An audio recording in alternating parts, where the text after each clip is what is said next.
도둑이 오는 것은 도둑질하고 죽이고 멸망시키려는 것뿐이요. 내가 온 것은 양으로 생명을 얻게 하고 더 풍성히 얻게 하려는 것이라. 마태복음 10장 10절 말씀입니다. 한 선생님이 학생들을 데리고 풀밭으로 데리고 가서 물었습니다.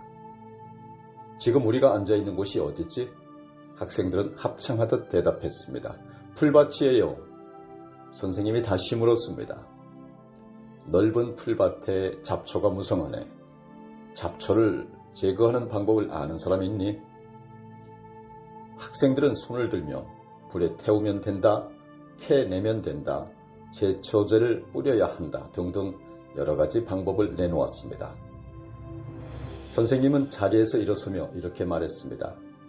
각자 돌아가서 자신이 생각한 방법으로 잡초를 없애보도록 하자. 제거하지 못한 사람은 1년 뒤에 다시 여기서 모이는 거야. 1년 뒤 학생들 모두 그곳에 모였습니다. 어떤 방법으로도 잡초를 완전히 제거하지 못했기 때문입니다. 그런데 원래 만나기로 한 장소에 와보니 풀밭이 아니라 곡식이처럼 농토로 변해 있었습니다.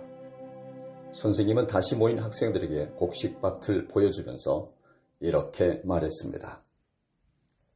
넓은 풀밭에 자란 잡초를 없애고 싶다면 방법은 단 하나. 그 위에 아름다운 식물을 심으면 된단다. 마찬가지로 사람에게 있는 죄악을 없애려고 한다면 마음에 아름다운 생명의 씨앗을 심어야 한단다.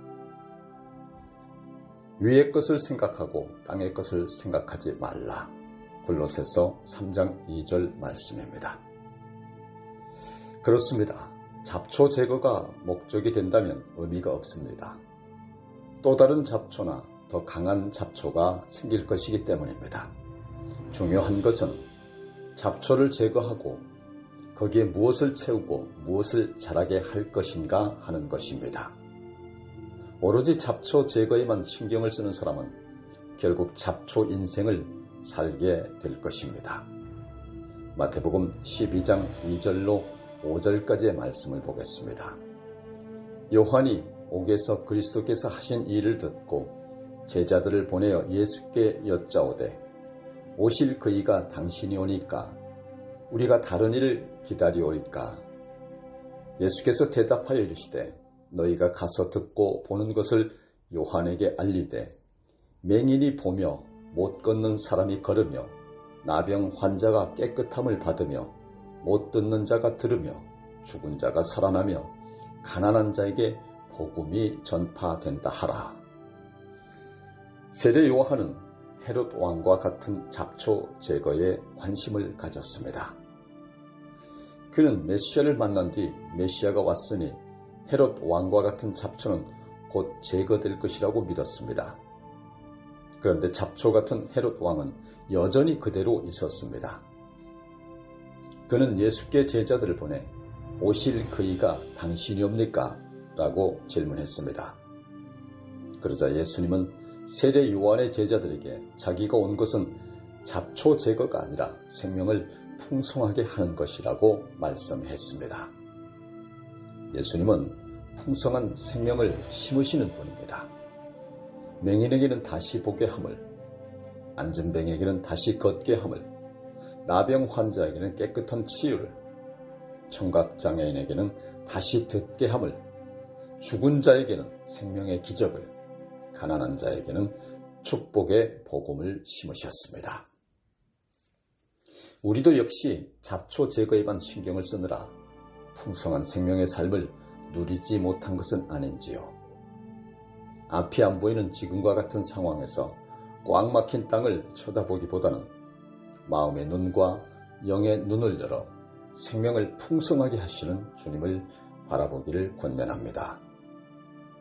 풍성한 생명의 삶을 누리기 위해 우리가 노력해야 할 것은 바로 성령 충만입니다.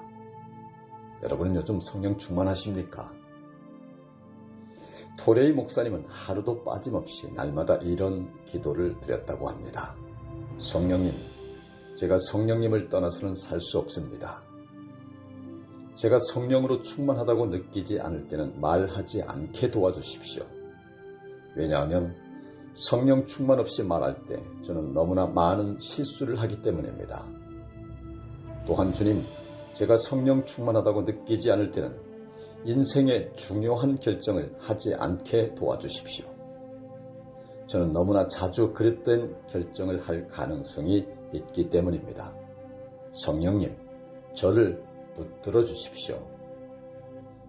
성령에 대한 사모함, 이것이 우리의 삶을 풍성하게 하는 지름길입니다. 성령 충만함으로 오늘도 승리하시길 기도합니다. 모든 것의 근원이신 하나님 아버지, 제 인생의 시작과 끝이 되시고 저의 인생을 향해 놀라운 계획을 가지고 계시며 크신 사랑으로 저를 인도하시는 하나님께 감사와 찬양과 영광을 올려드립니다. 제 인생의 참된 주인이시며 수많은 풍랑 가운데서도 사랑과 섭리로 저를 인도하시고 보호하시고 함께 해주시니 감사합니다. 오직 한 번뿐인 인생을 헛된 것을 쫓아 살지 않게 하시고 이 땅에 보내신 하나님의 뜻과 계획이 저의 삶을 통하여 온전히 이루어지게 하시옵소서. 항상 깨어 기도하며 성령 충만하게 하시고 하나님의 소명을 위해 한순간도 낭비함이 없는 참된 인생을 살게 도와주시옵소서. 예수 그리스도의 이름으로 기도드리옵나이다. 아멘.